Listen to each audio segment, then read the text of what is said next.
बिस्मिल्लाहिर्रहमानिर्रहीम, अस्सलाम वालेकुम। Welcome to Harvard academy.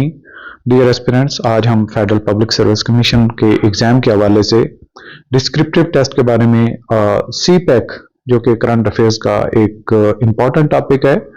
और डिस्क्रिप्टिव टेस्ट में नॉलेज के साथ साथ आपकी रिटन स्किल, आपकी प्रेजेंटेशन स्किल को चेक करना मकसद होता है। और इसी इवैल्यूएशन की बेसिस पे ही जो कैंडिडेट्स होते हैं उनको इस टेस्ट से क्वालिफाई करवाया जाता है। बेसिकली तो इस टेस्ट की इतनी ही इम्पोर्टेंस है कि आपकी रिटन स्किल कितनी इम्पोर्टेंट है, कितनी वैल्यूएबल है।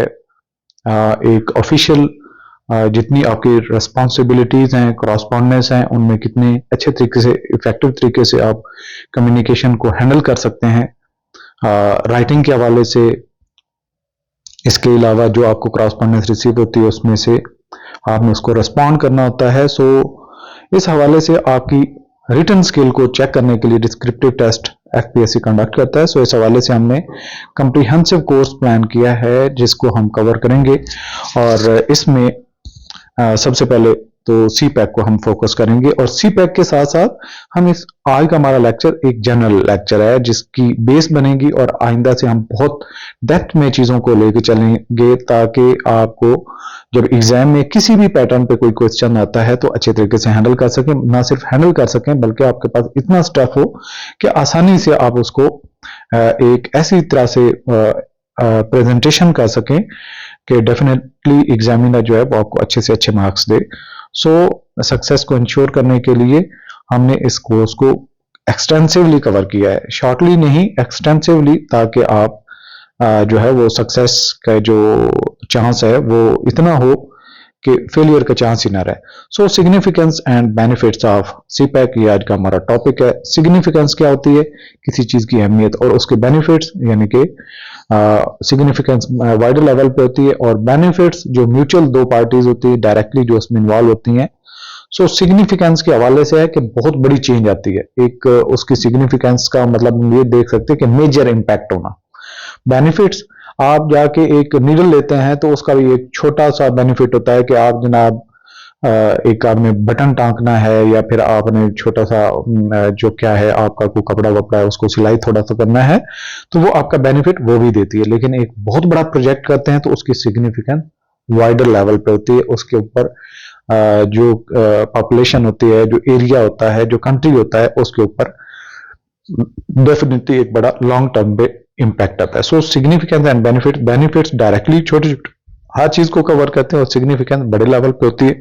सो सी पैक एक बड़ा प्रोजेक्ट है चाइना और पाकिस्तान का, लेकिन ये बीआरआई का हिस्सा है। BRI belt and road initiative, जो चाइना चाहता है कि उसकी जो प्रोडक्ट्स हैं दूसरे कंट्रीज तक बाय रोड पहुंचे, कॉस्ट इफेक्टिव तरीके से पहुंचे। सो ये बीआरआई का प्रोजेक्ट है, उसके अंदर CPEC. So China Pakistan economic corridor जो है ये एक मेजर प्रोजेक्ट है पाकिस्तान के लिए भी और चाइना के लिए भी। इसमें कई सारे प्रॉब्लम्स भी हैं, बहुत सारी अपॉर्चुनिटीज भी हैं।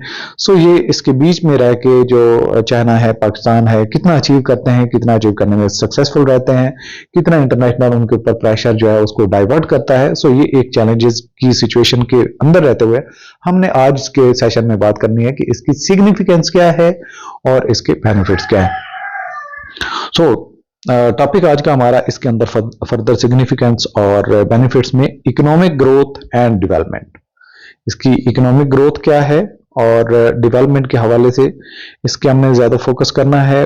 बेसिकली इस टॉपिक को हम आउटलाइन की फॉर्म में अगर देखें तो पहले हम सिर्फ देख लेते हैं, इंट्रोडक्शन पार्ट होगा, सेकंड नंबर पे ओवरव्यू ऑफ सी पैक है, तीसरे नंबर पे है ऑब्जेक्टिव ऑफ सी पैक हैं, और चौथे नंबर पे हैं benefits and impacts of CPEC, और पांचवें नंबर पे हैं चैलेंजेस एंड फ्यूचर प्रॉस्पेक्ट्स, और छठे नंबर पे है कंक्लूजन। लेकिन इन्हीं हेडिंग्स को फर्दर हमने जो सब हेडिंग में ब्रेक किया हुआ है ताकि आप उसको याद रख सकें। एक तीनों नहीं याद रहती लेट्स सपोज, तो इनमें से दो तो आपको याद रहेंगी। बहुत सारी चीजें याद नहीं रहती तो आधी भी याद रह जाए तो आपके लिए ये काफी हो जाएगा। सो इंट्रोडक्शन में हम देखेंगे कि सी पैक है क्या। Basically China Pakistan economic corridor ये है, और ये एक बीआरआई के हवाले से मैंने आपको थोड़ा सा बताया भी है। जारी बात है चाइना दूसरी मंडियों तक पहुंचना चाहता है, दूसरी कंट्रीज तक अपने प्रोडक्ट्स को कास्ट इफेक्टिव तरीके से डिलीवरी देना चाहता है और दूसरे कंट्रीज को बूस्ट करना चाहता है। इन अदर वर्ड्स वो पूरे एशिया को उठाना चाहता है। हिस्टोरिकल बैकग्राउंड एंड कॉन्टेक्स्ट इसका क्या है, significance of CPEC for China and Pakistan, इनकी दोनों की अलग अलग इनके लिए हम देखेंगे कि चाइना के लिए इसकी सिग्निफिकेंस क्या है, पाकिस्तान के लिए क्या है। और अगर हम कहें कि ओवरव्यू ऑफ सीपैक का थोड़ा सा हम इन डेप्थ अगर जाएं तो इसको हमने फर्दर 3 कैटेगरी में, यानी कि एक जियोग्राफिकल स्कोप है और इसका रूट कौन कौन सा है, इसके अलावा की इंफ्रास्ट्रक्चर यानी कि इसमें मेन इंफ्रास्ट्रक्चर कौन कौन से बनाए जाएंगे, रोड है एंड हाईवे डेवलपमेंट है, इसके अलावा रेलवे नेटवर्क है, इसके अलावा एनर्जी के प्रोजेक्ट्स हैं जहां जहां से ये सीपैक गुजरेगी, गवादर पोर्ट की डेवलपमेंट है, या पोर्ट के जरिए से सामान आप भेजते हैं, पोर्ट के जरिए से सामान रिसीव करते हैं और उसको फर्दर आप अपने नेटवर्किंग के जरिए से डिलीवरी करते हैं। यानी कि एक तो रोड है, फिर रेलवे भी आपने बनानी है, एनर्जी के मुख्तलिफ प्रोजेक्ट ताकि जितनी भी आबादियां होती हैं, जरूरत होती है एनर्जी की, वो भी पूरी होती रहे, और गवादर पोर्ट की डेवलपमेंट ये आ जाता है जी की इंफ्रास्ट्रक्चर डेवलपमेंट में। ये आपने तीनों चीजें याद रखनी है। इन्हीं के अंदर रहते हुए स्टफ हमारे पास आगे हमने बहुत सारा इंसर्ट किया, लेकिन बात यह है कि आपने इसको हैंडल कैसे करना है, इस क्वेश्चन को, उसकी आउटलाइन को अच्छे तरीके से आप कर लेंगे। देखिए हर चीज की कोई ना कोई इंट्रोडक्शन होती है, तो इंट्रोडक्शन में आपने सीपैक के बारे में बताना है, इसकी थोड़ी सी हिस्ट्री बतानी है, फिर पाकिस्तान और चाइना के लिए अहमियत क्या है। सिंपल सी बात है, ये आपका एक पेज इसके अंदर फुल हो जाता है। और अगले आप जब जाते हैं सीपैक के डिटेल में, तो जियोग्राफिक स्कोप और रूट है, इसके की इंफ्रास्ट्रक्चर के जो प्रोजेक्ट्स हैं, इनमें आपने रोड पे बात करनी है, रेलवे और एनर्जी और गवादर पोर्ट की डेवलपमेंट के हवाले से बात करनी है। इसके बाद है collaboration between China and Pakistan. Definitely China और पाकिस्तान का ये एक प्रोजेक्ट है, तो ये कोलैबोरेशन है आपस में और मिलजुल कर ये कर रहे हैं। फाइनेंशियल इन्वेस्टमेंट एंड फंडिंग के सोर्सेज कहां से इसके हैं, इंस्टीट्यूशनल फ्रेमवर्क एंड कोऑर्डिनेशन का मैकेनिज्म क्या चल रहा है, तो इनके ऊपर आपने बात करनी। तो ये बेसिकली हमारा इसी में आ जाता है ओवरव्यू ऑफ सीपैक। इसमें हमने 3 चीजें देखी, एक जियोग्राफिक स्कोप एंड रूट है, की इंफ्रास्ट्रक्चर प्रोजेक्ट्स हैं जिसके अंदर फर्दर हमने रोड, रेलवे, एनर्जी और गवादर पोर्ट की बात हमने की। कोलैबोरेशन है, ये चाइना और पाकिस्तान की कोलैबोरेशन है। फाइनेंशियल फंडिंग या फाइनेंशियल रिसोर्सेज हैं, इन्वेस्टमेंट किसने की है, कितनी फंडिंग सोर्सेज हैं, उनकी आपके पास स्टैटिस्टिकल कैलकुलेशन अगर हो तो वो ज्यादा बेहतर है। Institutional framework and coordination mechanism, यानी कि कौन से इदारे हैं जो इनको ओवरसी कर रहे हैं और आपस में कोऑर्डिनेशन का मैकेनिज्म देख रहे हैं। तीसरे नंबर पे हम जाएंगे कि ऑब्जेक्टिव्स ऑफ सीपैक क्या है। तो इसके हमने पहले ए नंबर पे देखें तो इकोनॉमिक डेवलपमेंट है एंड ग्रोथ है। इकोनॉमिक, हर कंट्री की इकोनॉमी जो है उसको ग्रो करना, डेवलप करना उसकी ख्वाहिश होती है। So China with in country जितनी इकोनॉमी अपनी लेके चल रहा है उसको आगे चल के वो डेवलप करना चाहता है, तो सो वो BRI के प्रोजेक्ट के अंदर एक सीपैक उसने डाला और जो डेवलपमेंट का काम किया ताकि उसकी इकोनॉमी पे इंपैक्ट है। सो ये होता है अपनी लिमिट से आगे जाना, यानी कि आप ये कह सकते हैं कि सिग्निफिकेंस और इंपैक्ट को बढ़ाना। और डेवलपमेंट एक ऐसा इसका एरिया है, डेफिनेटली वो अपनी बाउंड्रीज से भी निकल के, बॉर्डर से निकल के बाहर तक जा रहा है। सो economic development and growth main objective है चाइना और पाकिस्तान दोनों के लिए। पाकिस्तान के विद इन डेवलपमेंट हो रही है, चाइना की आउट ऑफ द कंट्री जो डेवलपमेंट है उससे वो फायदा उठाएगा। Promoting industrialisation and manufacturing sectors है, इसके अलावा enhancing trade and investment opportunities है। सो डेफिनेटली ये जितनी भी सीपैक के जो प्रोजेक्ट के अंदर फर्दर डेवलपमेंट होगी, कई सारी इंडस्ट्रीज उसमें आएंगी, कई सारे इंडस्ट्रियल जोन बनेंगे। सो इंडस्ट्री की भी और मैन्युफैक्चरिंग सेक्टर की जो है ये डेवलपमेंट है, दोनों उससे फायदा उठाएंगे। जो चीजें सस्ती पड़ेंगी चाइना को वो पाकिस्तान से लेके जाएगा, और जहां पे पाकिस्तान को जरूरत पड़ेगी वो अपनी चीजें थ्रू सीपैक मंगवा सकते हैं और आगे फर्दर भी उनकी बिजनेस जो है उनको फर्दर चाइना जो है वो डिस्ट्रीब्यूट कर सकता है। पाकिस्तान के जो डिस्ट्रीब्यूटर हैं वो भी ट्रेड के जरिए से उसमें इन हो सकते हैं। सो ये इनहेंसिंग ट्रेड एंड इन्वेस्टमेंट की अपॉर्चुनिटीज हैं, इसके साथ साथ addressing infrastructure gaps and connectivity challenges. जो मुख्तलिफ इलाके हैं जैसा कि पाकिस्तान और चाइना के दरमियान में और पाकिस्तान के मुख्तलिफ पार्ट्स के दरमियान में कनेक्टिविटी का पहले गैप था, सीपैक के जरिए से वो गैप पूरा हो जाता है। सो ये एक है इकोनॉमिक डेवलपमेंट एंड ग्रोथ के अंदर 3 हमने चीजें देखी। Promoting industrial industrialisation and manufacturing sector है, इसके अलावा ट्रेड को और इन्वेस्टमेंट के अपॉर्चुनिटीज को क्रिएट करना है, इसके अलावा इंफ्रास्ट्रक्चर के जो गैप हैं और कनेक्टिविटी के जो चैलेंज है उनको कवर होता है सी पैक के जरिए से। सो ये तीनों चीजें होने से इकोनॉमिक डेवलपमेंट और ग्रोथ के चांसेस बढ़ जाते हैं। इसके बाद आता है एनर्जी सिक्योरिटी एंड इंफ्रास्ट्रक्चर के हर कंट्री की एनर्जी की कुछ जरूरियात होती हैं, उसको सिक्योर करना होता है। इसके साथ साथ इंफ्रास्ट्रक्चर की जरूरत होती है। जो दूरदराज इलाके हैं, दई इलाके हैं, जहां पे ज़रूरी पैदावार होती है, इंडस्ट्रियल प्रोडक्ट्स बनती हैं या उनके अंदर फर्दर प्रोडक्शन की जो एक अपॉर्चुनिटीज होती हैं वो कम होने की वजह से जो है उनकी जो पोटेंशियल है उसको सही तरीके से इस्तेमाल नहीं किया जा सकता। सो ये एक जो प्रोजेक्ट है सी पैक के जरिए से ये सारे के सारे गैप जो कवर हो जाते हैं और एनर्जी के कई सारे प्रोजेक्ट्स लगेंगे। सो इससे एनर्जी की सिक्योरिटी आएगी। Development of power generation project CPEC के साथ साथ पावर के जो प्रोजेक्ट्स लग रहे हैं उससे ये मामला जो हैं वो आगे चलेंगे और एनर्जी की सिक्योरिटी होगी for Pakistan and China both. Upgrading energy transmission and distribution system, यानी सिर्फ एनर्जी को बना लेना काफी नहीं। आपने देखा होगा पाकिस्तान की जितनी एनर्जी की रिक्वायरमेंट है उतनी बन रही है, लेकिन डिलीवरी क्यों नहीं थी? क्योंकि हमारे पास ट्रांसमिशन और डिस्ट्रीब्यूशन का सिस्टम इफेक्टिव नहीं है। सो इस हवाले से एनर्जी की सिक्योरिटी और उसके साथ साथ उसका इंफ्रास्ट्रक्चर डेवलप करना ताकि उसकी ट्रांसमिशन भी कास्ट इफेक्टिव तरीके से हो जाए। अच्छा जी, सी पैक के ऑब्जेक्टिव्स के हवाले से ही तीसरा हमारा पॉइंट है regional integration and connectivity. Definitely region एक पाकिस्तान है, एक चाइना है, बीच में भी कई रीजन्स आते हैं, गिलगित बल्तिस्तान है और अफगानिस्तान, इंडिया, ये आपस में अगर रीजन कनेक्ट होना चाहते हैं दूसरे ममालिक के साथ सी पैक का हिस्सा बन सकते हैं। सो ये एक सी पैक जिसकी काफी मतलब एक लेंथ भी है, इंटीग्रेट करता है पाकिस्तान और चाइना के साथ साथ बाकी जितने करीबी ममालिक हैं वो भी इसका हिस्सा बन सकते हैं और चाइना ने भी पाकिस्तान ने भी ऑफर भी दी हुई है हमसाया ममालिक को। सो ये एक रीजनल इंटीग्रेशन के साथ साथ कनेक्टिविटी की एक लाइन भी बन रही है। Enhancing regional trade and connectivity through transportation network, यानी कि ट्रांसपोर्ट चलेगी सी पैक के जरिए से तो इसकी कनेक्टिविटी बढ़ जाएगी। So strengthening cooperation with neighbouring countries, definitely जब आपस में इकोनॉमिक बेनिफिट्स होंगे, कनेक्टिविटी होगी तो इससे कोऑपरेशन जो है वो दोनों जो भी इनके पार्टनर्स आते हैं बीच में उनकी बढ़ जाती है और नाइबरिंग कंट्रीज जितने हैं उनके अच्छे ताल्लुकात बनने के भी चांसेस हो जाते हैं। डेफिनेटली जिस तरह पाकिस्तान और इंडिया के जंगो-जदल की एक सिचुएशन रहती है उससे भी निकला जा सकता है अगर सी पैक से दोनों ममालिक कुछ एग्रीमेंट्स करके फायदा उठाते हैं तो। अच्छा जी, इसके बाद अगला एरिया आ जाता है सोशो इकोनॉमिक। सोशो इकोनॉमिक एक हमारे सोशल और इकोनॉमिक यानी कि सोसाइटी को इकोनॉमिकली हमने कनेक्ट करना है इकोनॉमिक बेनिफिट्स के लिए, सोशल वेलफेयर के जो काम होंगे तो अपलिफ्टमेंट का एक मौका मिलेगा। यानी कि जितनी भी लोग इस रास्ते में होंगे सी पैक के रूट्स के जरिए से तो उनकी इकोनॉमिक कनेक्टिविटी भी होगी, इकोनॉमिक बेनिफिट्स भी होंगे, सोशल डेवलपमेंट भी होगी और या इसी वजह से फिर जो सस्टेनेबल डेवलपमेंट एजेंडा है यूनाइटेड नेशन का 2030 का, पॉवर्टी रिडक्शन होगी इससे। So creating job opportunities and improving livelihoods, और दूसरे नंबर पे इसका आ जाएगा investing in social human development projects, यानी कि इंसान जो है उनकी तामीर और तरक्की करना, उनको एजुकेशन देना, उनको स्किल देना, ये सारी चीजें इसमें आती हैं। इसके बाद आ जाता है जी अगला एरिया जो हम ऑब्जेक्टिव देख रहे हैं सी पैक का, अल्टीमेट ऑब्जेक्टिव क्या है? Strengthening bilateral relation between China and Pakistan. Basically दो मेन पार्टनर्स हैं चाइना और पाकिस्तान, तो इनके आपस में ताल्लुकात को मजीद बेहतर करना, मजबूत करना, ये भी पर्पज है। Fostering closer economic cooperation and collaboration, इसके अलावा building strategic and diplomatic type.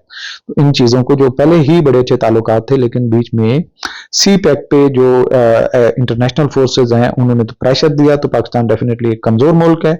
सो इससे कुछ चीजें हुई हैं, खराब हैं, लेकिन फिर फर्दर टाइम बीइंग ये चीजें आती हैं और इन द लॉन्ग रन देखा जाए तो ये बेहतर हो जाएंगी। अच्छा, इसके बाद आ जाते हैं, हमने ऑब्जेक्टिव्स के साथ साथ अब हमने बेनिफिट्स पे बात करनी है कि सी पैक के इम्पैक्ट्स क्या हैं और उनके बेनिफिट्स क्या हैं। इकोनॉमिक बेनिफिट्स में अगर हम देखें तो इंक्रीज्ड फॉरेन डायरेक्ट इन्वेस्टमेंट है। जो पाकिस्तान को देखें तो इस प्रोजेक्ट आने से तकरीबन जो फर्स्ट इनिशियली एग्रीमेंट हुआ था वो $46 बिलियन का था और इसमें जो बाकी ममालिक हैं उनको भी, इन्वेस्टर्स को भी एक मौका दिया गया कि तो फॉरेन के वो इन्वेस्ट कर सकते हैं। तो डेफिनेटली पाकिस्तान में से ये प्रोजेक्ट गुजर रहा है। सो जो फॉरेन के इन्वेस्टर्स हैं वो डायरेक्टली जब इन मुख्तलिफ प्रोजेक्ट में इन्वेस्ट करेंगे तो डेफिनेटली जो FDI है उसका इनफ्लो होगा, employment generation and skill development. तो ये रूट जहां जहां से गुजर रहा है वहां पे स्किल डेवलपमेंट के हवाले से मुख्तलिफ स्कीमें लाई जा रही हैं। जिस तरह से बलूचिस्तान के जो लोग हैं, यूथ हैं, और यूनिवर्सिटी लेवल पे उनको काफ़ी सारी स्किल्स जो हैं वो डेवलप करवाई जा रही हैं, स्किल्स ट्रेनिंग करवाई जा रही है ताकि वो भी इससे भरपूर फ़ायदा उठाएं। सो ये है कि उनको रोज़गार भी मिलेगा, जिनके पास स्किल होगी, जिनके पास स्किल नहीं उनको स्किल सिखाई जाएगी। सो ये एक सोशल एंड स्किल डेवलपमेंट का भी प्रोजेक्ट इसमें ऐड हो जाता है। सो इकोनॉमिक बेनिफिट्स अल्टीमेटली जो भी सोशल एरियाज आते हैं और सोसाइटीज उसमें कवर होती हैं उससे फायदा उठा सकते हैं। Infrastructure development leading to improved productivity, यानी कि इंफ्रास्ट्रक्चर आपका बेहतर होता जाएगा तो प्रोडक्टिविटी भी बढ़ेगी। जब आपके पास पोटेंशियल हो, कनेक्टिविटी ना हो, आपकी जो है वो डेवलप इंफ्रास्ट्रक्चर मौजूद ना हो, सिटी के साथ कनेक्टिविटी ना हो, ट्रांसपोर्टेशन का सिस्टम ना हो, तो आप अल्टीमेटली कोई चीज प्रोडक्टिव नहीं कर सकते। सो अल्टीमेटली ये भी आपका गैप कवर होता है अल्टीमेटली। और इसका फर्दर बेनिफिट है energy security and improve power supply. Already हम बात कर चुके हैं कि एक तो मुख्तलिफ प्रोजेक्ट लगेंगे, दूसरा इसके जो मुख्तलिफ चैनल हैं डिस्ट्रीब्यूशन के वो भी बनेंगे। ऑलरेडी इस पर बात कर चुके हैं। इसके बाद है regional connectivity and trade facilitation, यानी कि जो मुख्तलिफ रीजन्स हैं उनकी कनेक्टिविटी बढ़ेगी और आपस में वो ट्रेड करेंगे। Ultimately integration of economic and opening of new markets हैं। इसके अलावा strengthening regional cooperation and stability, यानी कि जो रीजन्स हैं उनको कोऑपरेशन है और आपस में जो कॉन्फ्लिक्ट्स हैं वो खत्म होने से स्टेबिलिटी आएगी। इसके साथ है social development and poverty reduction है, ये भी एक बड़ा बेनिफिट है। यानी कि जितने भी एरियाज हैं, रीजन्स हैं, दही इलाके हैं, शहर हैं, आपस में जब कनेक्ट होंगे तो सोशल डेवलपमेंट उनकी होगी, रोजगार उनको मिलेगा तो पॉवर्टी रिडक्शन के मौके मिलेंगे। Access to education, health care and social services, इसके साथ साथ enhance standard of living and quality of life. इसके साथ साथ डिप्लोमेटिक एंड स्ट्रेटेजिक इंप्लीकेशन जितनी है वो उनको कवर करने में आसानी होती है। चाइना और पाकिस्तान तो साथ साथ हैं, बाकी जो ममालिक हैं उनके भी जहाँ पे डिप्लोमेटिक जो इंप्लीकेशन है उनको भी रिजॉल्व करने का एक मौका मिलेगा। So strengthening bilateral relations and cooperation between China and Pakistan, इसके साथ साथ increasing regional influence and geostrategic significance। अच्छा, इन सारी सिचुएशन ये तो हमने अच्छी अच्छी बातें कर रहे हैं। अब दुनिया को ये चीज खटकती है, इस हवाले से ये चैलेंजेस क्या हैं और इसके प्रोस्पेक्ट्स क्या हैं, इन चैलेंजेस को कैसे निपटा जा सकता है और इसको एक अपॉर्चुनिटीज में कैसे कन्वर्ट करना है। सो ये एक आप ये कह सकते हैं कि इम्तिहान की शक्ल है। तो सिक्योरिटी कंसर्न है एंड रीजनल जियो पॉलिटिक्स है। पाकिस्तान की भी बात करें तो जब दूसरे ममालिक के साथ एक ट्रांसपोर्टेशन होगी तो उसमें बहुत सारी जो एक सिक्योरिटी के रिस्क के एलिमेंट्स हैं वो भी इनकॉर्पोरेट हो जाते हैं। सो ये सिक्योरिटी के कंसर्न्स भी हैं। पाकिस्तान एक आज़ाद ममलकत रहने के लिए भी किसी और के ज़ेर साया या किसी का प्रेशर ना हो, तो ये भी एक चाइना की इतनी बड़ी इंटरफेरेंस, ये भी एक कंसर्न है। सो इसके भी एक लिमिट्स होनी चाहिए और उन लिमिट्स को भी डिफाइन होना चाहिए और उनके ऊपर सख्ती से अमल भी होना चाहिए।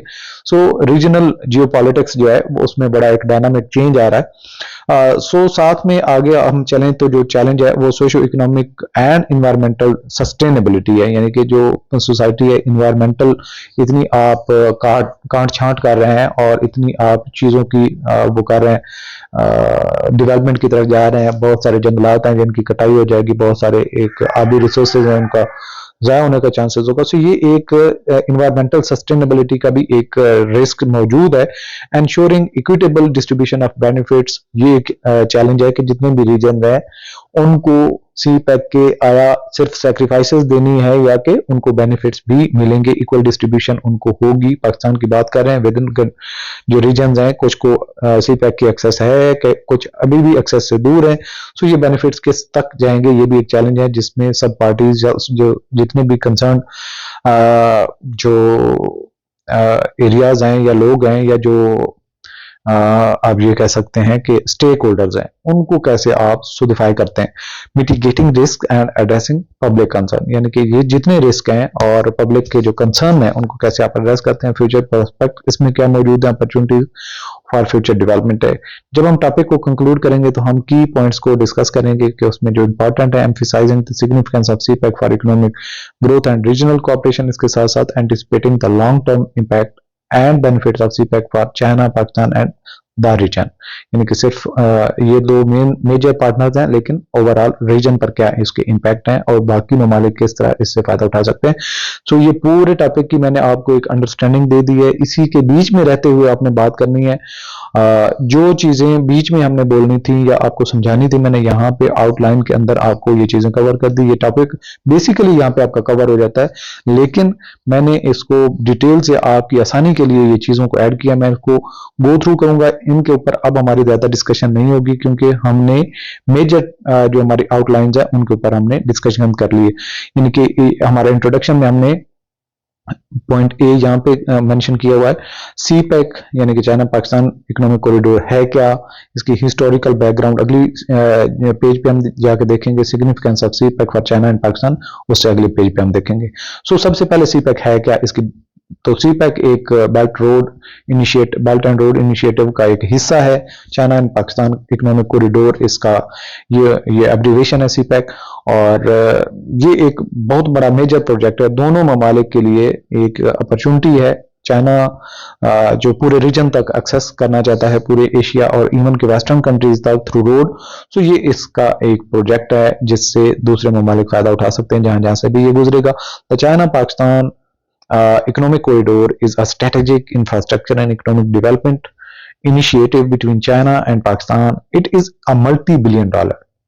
ये हर एक को पता है कि ये multi-billion dollar प्रोजेक्ट है, बहुत बड़ा प्रोजेक्ट है। Under China belt and road initiative, जैसे मैंने आपको कहा कि बड़ा प्रोजेक्ट जो है, बड़ा मेजर जो विजन है चाइना का, वो है BRI, और उसका ये एक हिस्सा है CPEC. Aimed at enhancing regional connectivity, इसका मेन मकसद क्या है, जो मुख्तलिफ रीजन है उनको आपस में कनेक्ट करना, जो जिस तरह से पाकिस्तान और चाइना को आपस में कनेक्ट किया जा रहा है थ्रू रोड्स। कनेक्टिविटी कैसे होगी, रोड के जरिए से, रेलवे के जरिए से, और इनकी जो एरिया से गुजरेंगे एनर्जी की जरूरत होगी, उसके प्रोजेक्ट्स भी लगेंगे। And special economic zone SEZs बनाए जाएंगे। CPEC connects Gwadar port in Pakistan to China's Xinjiang province, facilitating trade and investment. So ये आपने याद रखना है कि पाकिस्तान की जो गवादर पोर्ट है, चाइना का जो सूबा है जिनजियांग, उसके साथ कनेक्ट करता है, जो कि फैसिलिटेट करेगा जिनजियांग ट्रेड और इन्वेस्टमेंट के हवाले से। अच्छा, दूसरा इसका जो पार्ट आ जाता है वो है historical background and concept. CPEC was officially launched in 2015 with an initiative with initial investment of $46 billion, later expanding to $60 billion. So शुरू में इस प्रोजेक्ट की मालियत जो इन्वेस्टमेंट की तखमीना था 46 था, बाद में 60 बिलियन हुआ। However its origins trace back to the early 2000s, यानी कि अगर इसका प्लान की बात करें, ये जो माइंड में चीजें चल रही थी वो 2000 की बात है। When China and Pakistan saw deeper economic cooperation, the construction of Gwadar port 2002 से 2007 का ये इसकी कंस्ट्रक्शन का टाइम है ग्वादर पोर्ट का, led the foundation for CPEC, और इस ग्वादर पोर्ट में सीपैक की बुनियाद रखी। The project gain momentum under the Pakistan China friendship, ये पाकिस्तान और चाइना की जो दोस्ती है, reinforcing economic political and strategic ties. तो इसको ये थोड़ा सा इसका बैकग्राउंड है, यानी कि 2015 में स्टार्ट हुआ, लेकिन इसका जो बैक में जाए ओरिजिन जो है इसका अगर ट्रेस करना चाहते हैं वो 2000 से स्टार्ट होता है। बाद में ग्वादर पोर्ट 2002 से 2007 के टाइम में बनी, और पाकिस्तान चाइना फ्रेंडशिप का जो एक फिनोमेना है, इसने इसमें की रोल अदा किया। और पहले इसकी मालियत $46 बिलियन की थी, बाद में $60 बिलियन की हुई। तीसरा पॉइंट हमारे यहाँ पे है significance of CPEC for China and Pakistan. इसकी सिग्निफिकेंस क्या है, पाकिस्तान और चाइना के लिए, दोनों के लिए बहुत इंपॉर्टेंट है। CPEC holds immense importance for both countries. China की अगर बात करें तो it provide a shorter and secure trade route to the Middle East, Africa and beyond, reducing dependence on the South China Sea.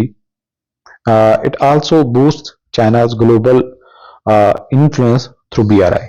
Pakistan के हवाले से बात करें तो CPEC is a game changer, driving infrastructure development, job creation, industrialization and energy production, which are critical for economic growth. It strengthens Pakistan's economic position as a regional trade hub. जब CPEC के जरिए से इसकी और भी अहमियत बढ़ जाती है, क्योंकि एक मेजर प्रोजेक्ट है जिससे कई सारे कंट्रीज की कनेक्टिविटी चाइना के साथ होगी, और पाकिस्तान उसमें एक मेजर पार्टनर होगा, सो डेफिनेटली पाकिस्तान की अहमियत ज्योग्राफिकली भी चेंज हो जाएगी, जो मेजर इम्पैक्ट है। और साथ साथ में इंफ्रास्ट्रक्चर डेवलप हो रहा है, इस इंफ्रास्ट्रक्चर की वजह से बहुत सारे लोगों को रोजगार मिलेगा, इंडस्ट्रियां लगेंगी, और इसके साथ साथ जो एनर्जी के प्रोजेक्ट लग रहे हैं उनकी डिस्ट्रीब्यूशन के चैनल भी बनेंगे, और जो लैंड लॉसेज लाइन लॉसेज होते हैं एनर्जी के, जो एक पुराना सिस्टम है उससे भी जान छूट जाएगी। और इसके अलावा के रेलवे के भी जो प्रोजेक्ट्स हैं वो भी साथ साथ में उससे भी जो ट्रांसपोर्टेशन है उसमें कनेक्टिविटी है वो बढ़ जाएगी। अच्छा, इसके बाद दूसरा जो हमारा एरिया आता है overview of CPEC, geographic scope and route. ये रूट कौन सा है, जियोग्राफिकली इसकी स्कोप क्या बनता है, रास्ता कौन सा है सी पैक का। मैं इसको सिर्फ गो थ्रू करूंगा, इंपॉर्टेंट चीजें इसमें हाईलाइट ऑलरेडी हैं। The China Pakistan economic corridor CPEC is a strategic infrastructure and economic development project linking Gwadar port in Pakistan to Kashgar in China's Xinjiang region, covering a distance of approximately 3,000 kilometers. The corridor passes through key regions including Gilgit-Baltistan, Khyber Pakhtunkhwa, Punjab, Sindh and Balochistan. CPEC comprises a network of highways, ये पूरा एक network है जिसमें highways हैं, railways हैं and pipeline हैं, facilitating trade and energy connectivity between the two nations, Pakistan and China. Major routes include the eastern route via Punjab and Sindh, the western route via Khyber Pakhtunkhwa and Balochistan, and central route integrating various economic zones. The project enhances regional connectivity, boosting economic integration between China, Pakistan, and neighboring countries. दूसरा इसका जो point आता है वो है की infrastructure projects कौन कौन से हैं, रोड के हैं, रेलवे के हैं, एनर्जी के हैं और ग्वादर पोर्ट। ऑलरेडी भी हम इससे डिटेल पे बात कर चुके हैं, वन पे वन एक दफा इसको गो थ्रू कर लेते हैं। रोड एंड हाईवे के जो डेवलपमेंट के प्रोजेक्ट्स हैं, Pakistan is investing heavily in road and highway network to improve connectivity and boost economic growth. Major projects like the China Pakistan Economic Corridor highways, the Lahore Sialkot motorway and the Peshawar Karachi motorway M5 aims to enhance trade and reduce travel time across the country. So ये road and highway development के हवाले से आपके पास examples होंगी। CPEC highways हैं, इसके अलावा Lahore Sialkot motorway है, इसके अलावा पिशावर से जो कराची की कनेक्टिविटी M5 के जरिए से ये प्रोजेक्ट्स हैं। तो ये रोड एंड हाईवे डेवलपमेंट है। साथ में दूसरा इसका जो पोर्शन आता है वो है रेलवे नेटवर्क एक्सपेंशन। अच्छा, आपने शेख रशीद को कई दफा सुना होगा ML1, तो इसी प्रोजेक्ट की वो बात करते थे। ML1 railway project under CPEC, Pakistan largest railway upgrade aiming to modernize the Karachi Peshawar railway line. This expansion will increase speed, reduce travel time and improve freight transportation, enhancing economic activity. अच्छा, तीसरे number पे आ जाता है हमारा एनर्जी के जो मुख्तलिफ प्रोजेक्ट्स हैं। To overcome the energy crisis, Pakistan is developing hydro power, coal, solar and wind energy projects. Key projects include Dasu and Diamer Bhasha dams, ये आपने याद रखने हैं एनर्जी के हवाले से कौन कौन से प्रोजेक्ट हैं।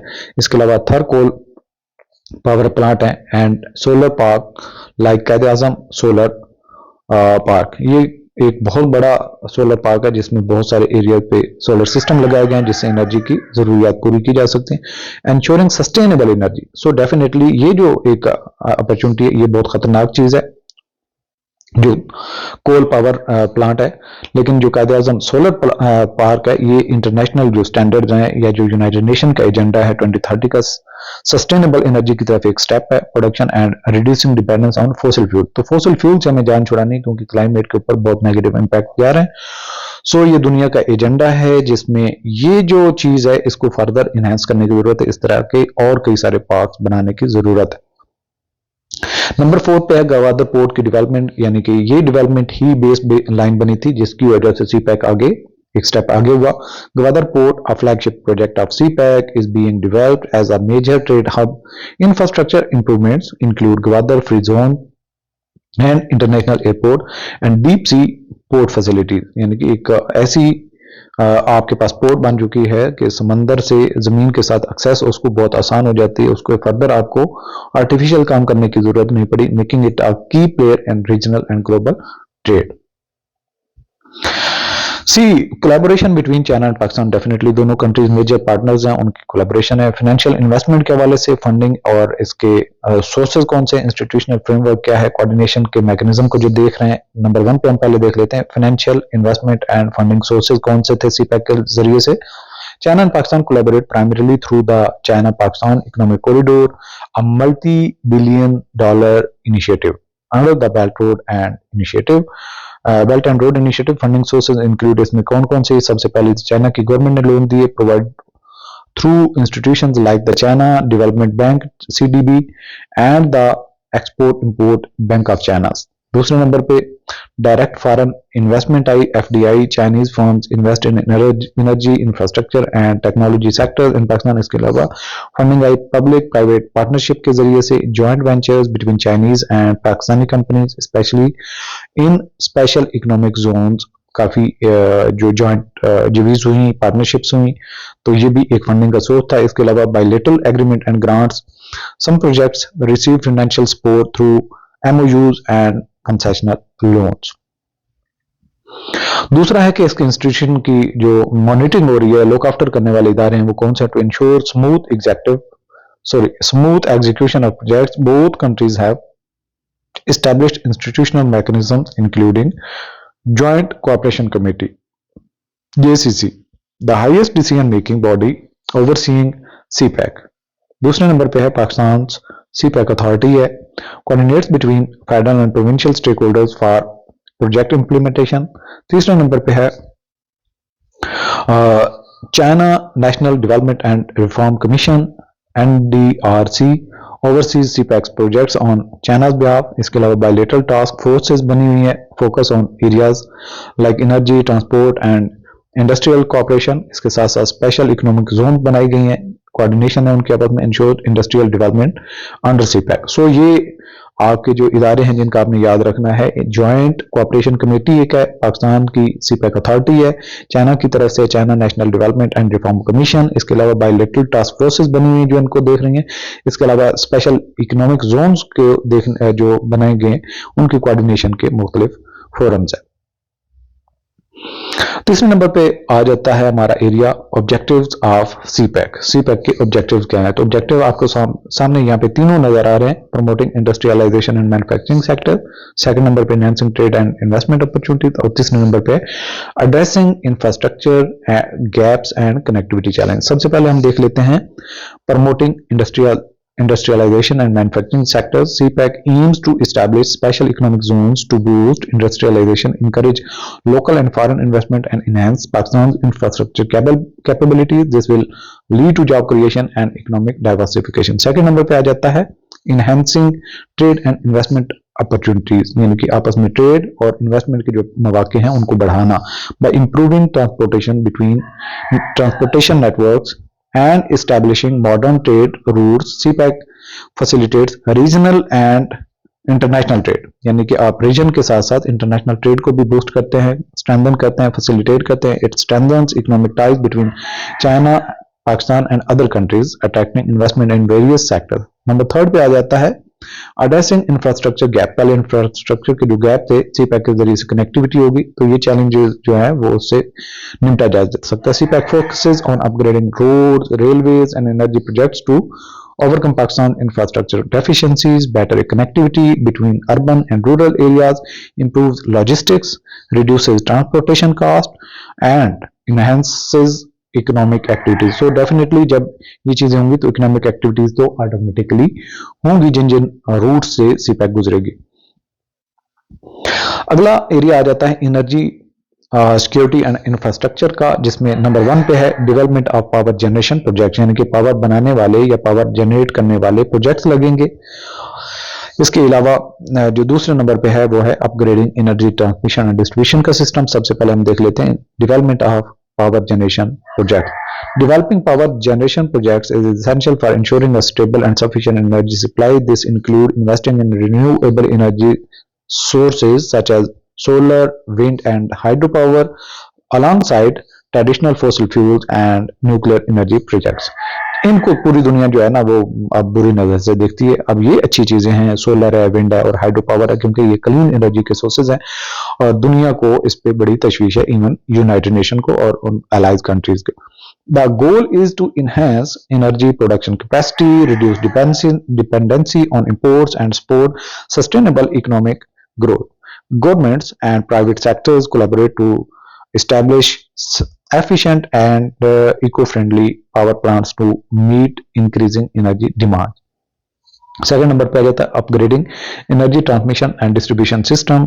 सो पावर बना लेना ही काफी नहीं है, उसकी एनर्जी की ट्रांसमिशन और उसका डिस्ट्रीब्यूशन सिस्टम होना बहुत जरूरी है। Efficient energy transmission and distribution systems are crucial for minimizing power losses and ensuring reliable electricity delivery to consumers. Upgrading existing grids, incorporating smart grid technologies and expanding transmission networks helps in reducing outages, improving efficiency and integrating renewable energy sources.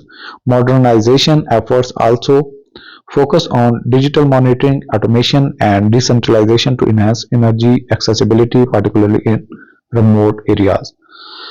So साथ साथ में number second पे आ जाता है enhancing regional trade and connectivity through transportation. इसमें आ जाता है रीजनल इंटीग्रेशन में दो हमें चीजें देखनी है, enhancing regional trade and connectivity through the transportation network है, दूसरे number strengthening cooperation with neighbouring countries.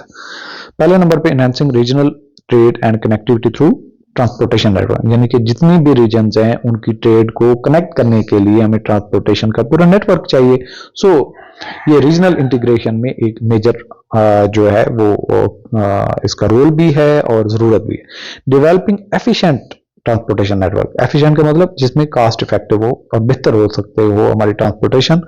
ऐसा network such as roads, railways and ports is crucial for boosting trade and economic integration, improve connectivity, reduces trade cost.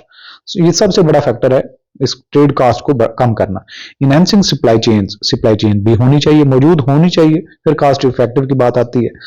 And facilitates cross border commerce. Projects like the China Pakistan economic corridor and trans Asian railways are examples of initiatives aimed at enhancing regional connectivity.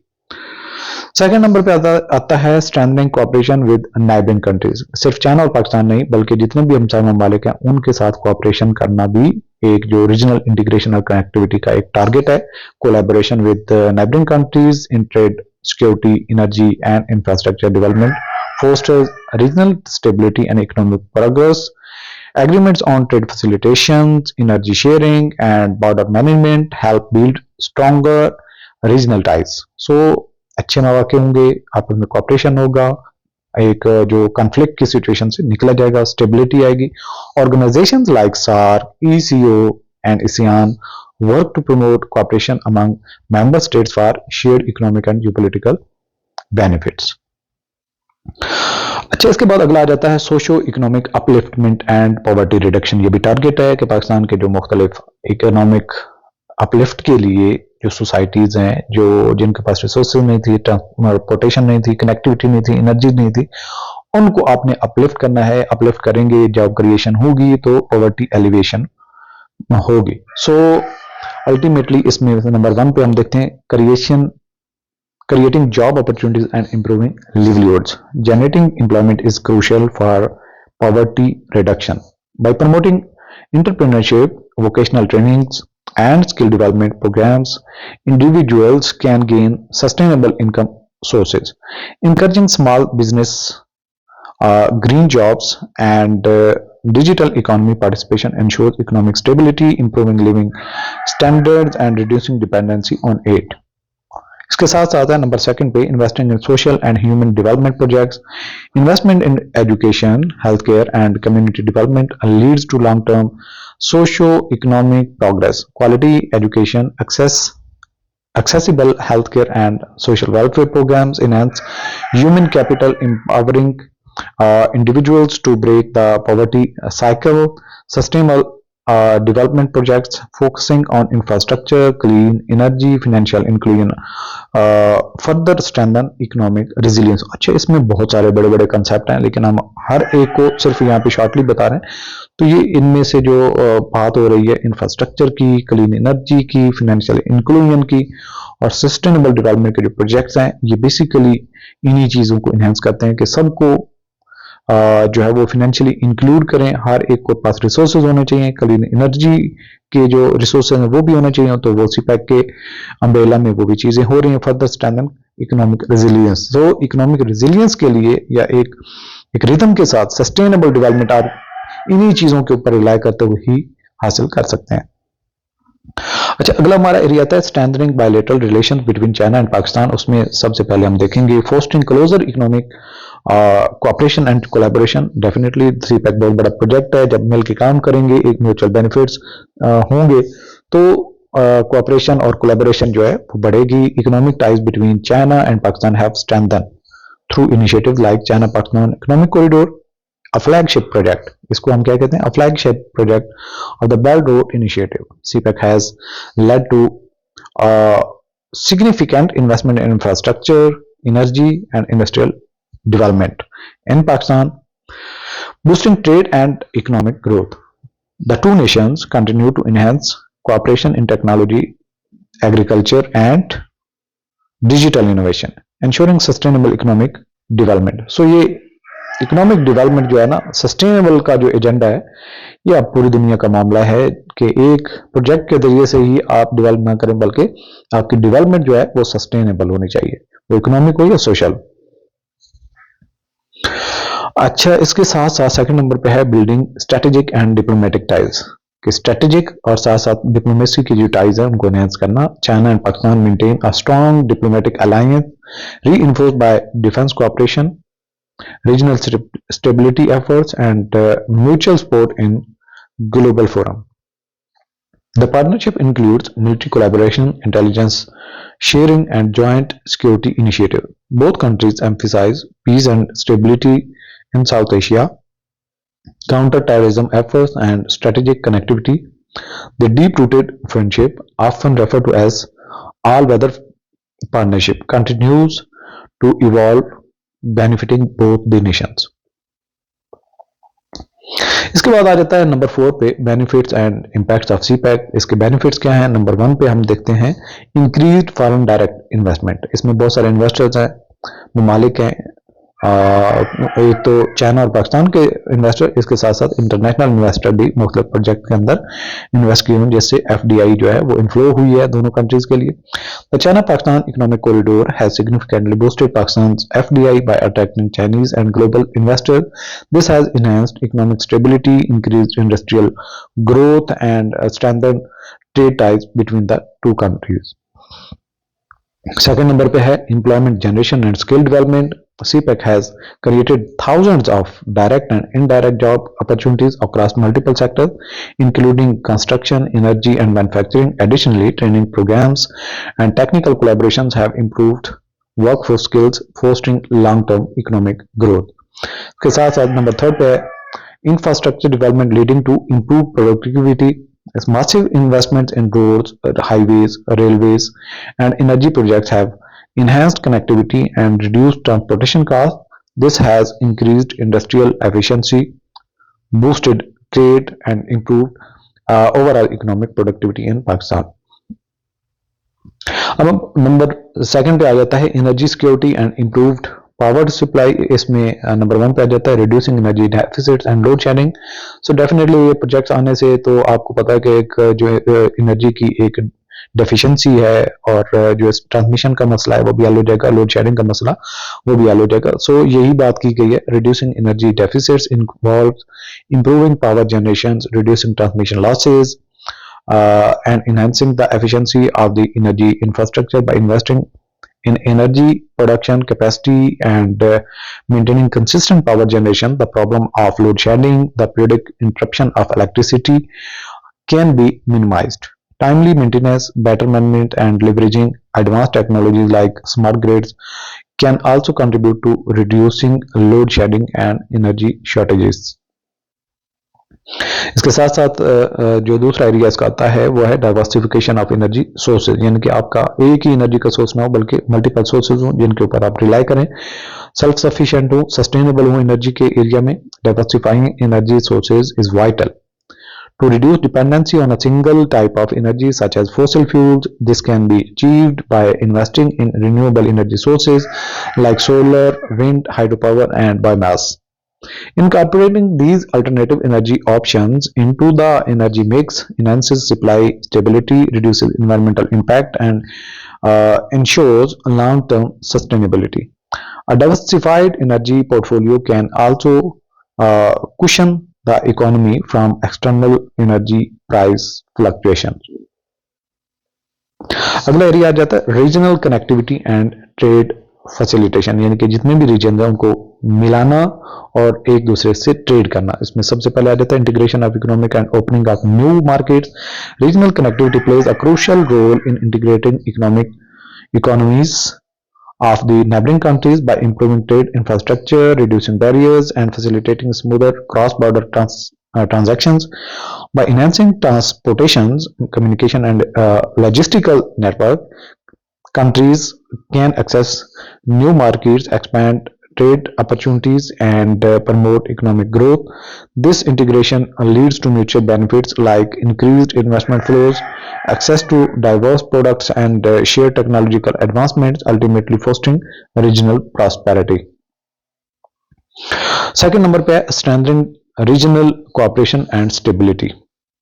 Improved regional connectivity strengthens cooperation among countries as shared infrastructure projects such as highways, railways, and ports promote collaboration. Such initiatives enhance political stability by fostering trust and economic independence. A stable region encourages peace and security, reduces the likelihood of conflicts, and supports joint solutions to common challenges like climate change, resource management, and humanitarian issues. जो मैंने पहले बात की थी आपसे कि इससे जब अच्छे आपके बिजनेस के ताल्लुकात बनते हैं तो आपके कॉन्फ्लिक्ट जो है वो कम होते हैं। So regional cooperation fosters a peaceful environment conducive to sustain economic growth and social development. So ये बड़ी इंपॉर्टेंट लाइन है यहाँ पे जो हमने बात की है।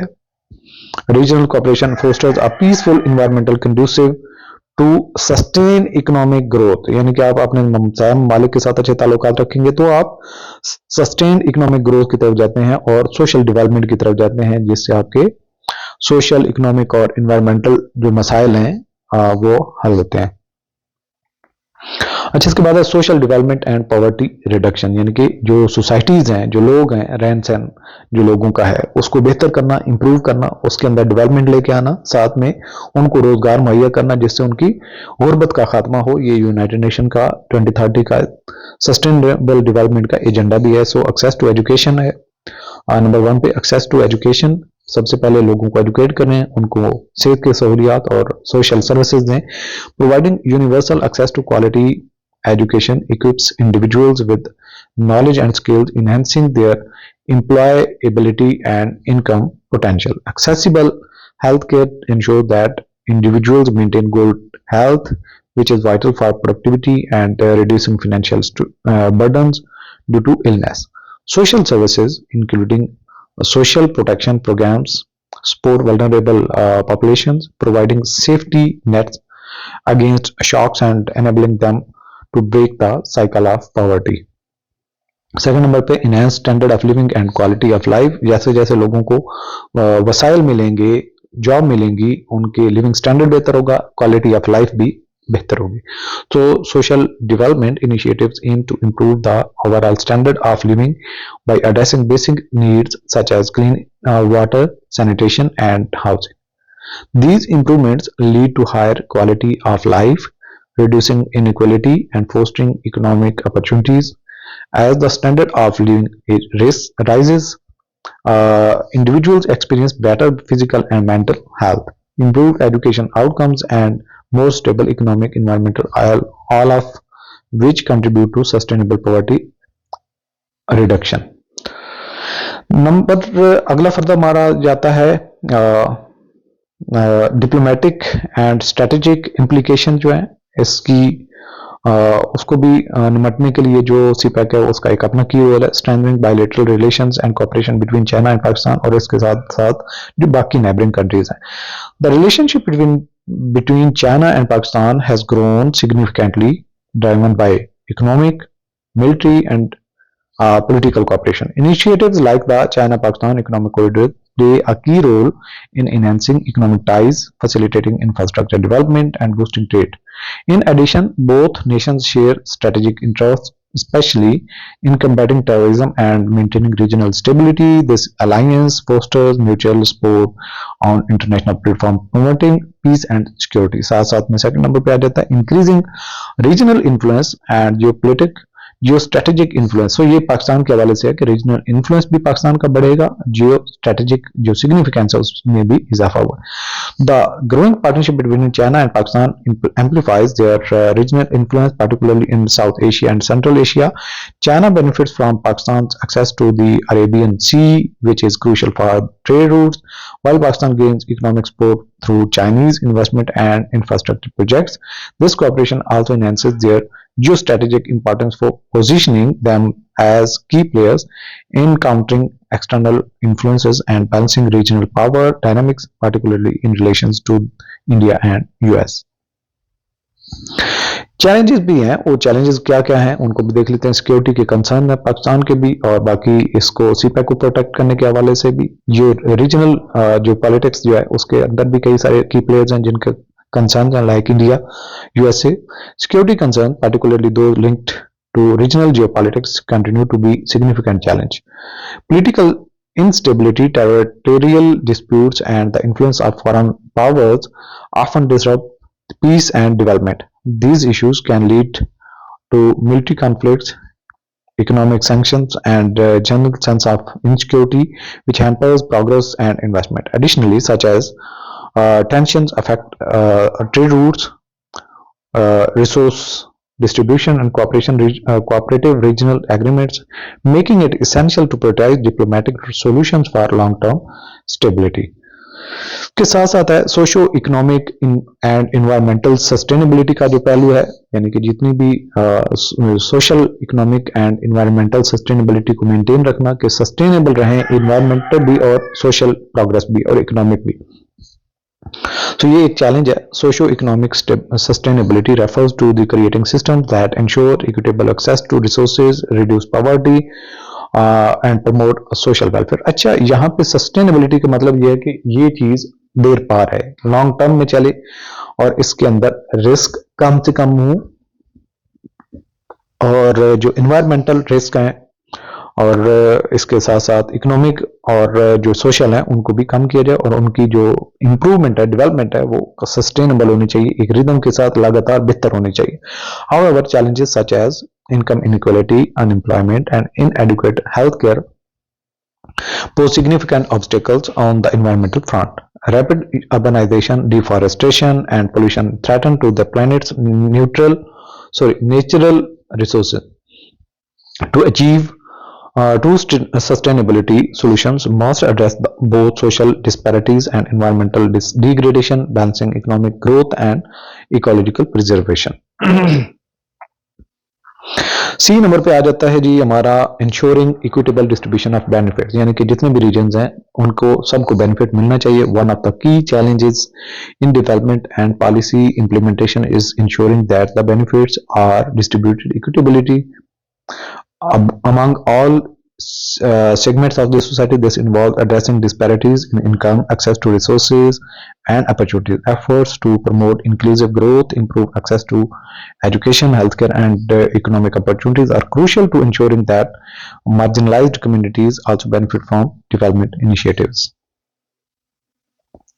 जो लास्टली इस पॉइंट में आता है चैलेंजेस में, वह mitigating risk and addressing public concern. जितने भी रिस्क हैं उनको मिटिगेट करना, कम करना, और पब्लिक के जो कंसर्न है उनको जवाब देना. Another challenge is the mitigation of risk associated with the development of project. This includes managing environmental risk, financial instability, and social unrest. Public concern about the negative impacts of development, such as displacement, environmental degradation, or lack of transparency, need to be addressed through stronger governance, stakeholders engagement and risk management framework. Lastly इसका जो point आता है वो है future prospects and opportunities for further development, यानी कि future में हम इन अपॉर्चुनिटी से कैसे बेहतरी की तरफ जा सकते हैं और फर्दर डेवलपमेंट की तरफ कैसे जा सकते हैं. Looking ahead there are numerous prospects and opportunities for further development, particularly through technological innovation, sustainability efforts and international cooperation. By focusing on emerging sectors like renewable energy, digital technologies and green infrastructure development can be more sustainable and inclusive. Additionally, the integration of sustainable practices into business and governance models can open up new avenues for growth and global cooperation. अच्छा जी, अपने topic को अगर हम conclusion की तरफ जाएं तो recap of key points discussed इसमें क्या है जो हमने बातें की हैं. The China Pakistan economic corridor is a transformative project, यानी कि यकसर चीजों को बदल देगा. That aims to improve infrastructure, जैसे रोड बनेगा, energy, transmission, transportation, trade. So trade, energy and cooperation between China and Pakistan. Key aspects include the development of roads, ports and energy sector, as well as the enhancement of bilateral trade, यानी कि दोनों की आपस में trade, दोनों ममालिक की, and investment की जो अपॉर्चुनिटीज हैं उनके अंदर बेहतरी की हवाले से. दूसरा पॉइंट जो हमने बात की, emphasizing the significance of CPEC for economic growth and regional cooperation. एक तो regional cooperation है, इसके अलावा economic growth भी है. इसमें CPEC plays a pivotal role in boosting economic growth for both nations by providing improved connectivity, access to new markets and enhanced infrastructure. Additionally, it fosters regional cooperation by promoting stability, trade and economic integration across South Asia and beyond. Lastly जो इसमें बात है, anticipating the long term impact, यानी कि इसका long term impact होगा CPEC का, और इसके जो बेनिफिट्स हैं सीपैक के चाइना और पाकिस्तान के लिए भी बहुत हैं और साथ में जो बाकी रीजन है उसके लिए भी बहुत है. In the long run CPEC is expected to bring sustainable benefits including job creation, economic diversification and stronger bilateral ties. For China it enhances trade routes and energy security, while Pakistan stands to gain from infrastructure development and greater regional integration potential, positioning the region as a global trade hub.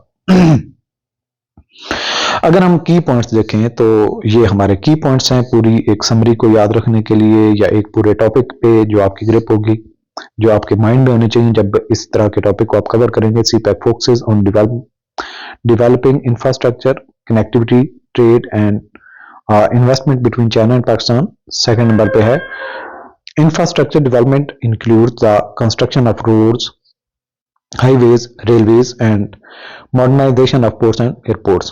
Further है special economic zones इससे बनेंगे are established to attract domestic and foreign investments and promote industrial and commercial activities. इसके साथ साथ CPEC provide opportunities for increased bilateral trade between China and Pakistan, expanding export markets and access to regional markets. इसके साथ साथ the corridor aims to attract foreign direct investment FDI in various sectors including infrastructure and industrial projects.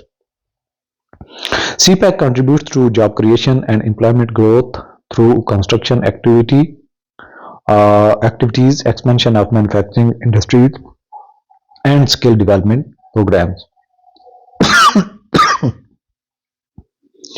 अच्छा जी, further इसमें एक जो की point है, the development of skills and training programs is crucial for maximizing the benefits of CPEC and meeting the workforce demands of related industries. इसके साथ साथ CPEC is expected to have long-term positive impact on Pakistan's economy, including increased GDP growth, improved trade balance, and enhanced industrial capabilities. अभी तक तो ये चीजें जो है ना हमें जो पॉलिटिकल इंस्टेबिलिटी की वजह से लॉस पे जा रही हैं, लेकिन अगर इसको सही तरीके से यूज किया जाए तो पॉसिबल है. However challenges such as security concern, regional geopolitical dynamic and the equitable distribution of benefits needs to be addressed for sustainable economic growth and development. So ये की पॉइंट्स है जिनके ऊपर आपका ये पूरा टॉपिक जो है आज की जो हमारी डिस्कशन है वो इसके गिर्द घूमेगी, और अगर ये की पॉइंट्स आपके माइंड में हैं तो आप अच्छे तरीके से डिस्कशन को फर्दर लेके जा सकते हैं. हार्वर्ड अकेडमी के प्लेटफॉर्म पे डिस्क्रिप्टिव या जो बाकी CSS के या बाकी जो वन पेपर MCQs की प्रिपरेशन के हवाले से आप हमारी वेबसाइट www.harvardacademy.com को विजिट कर सकते हैं, ज्वाइन कर सकते हैं और इसके हवाले से फर्दर आपकी कोई क्यूरी हो, क्वेश्चन हो, आप हमें व्हाट्सएप पे भी कॉन्टैक्ट कर सकते हैं।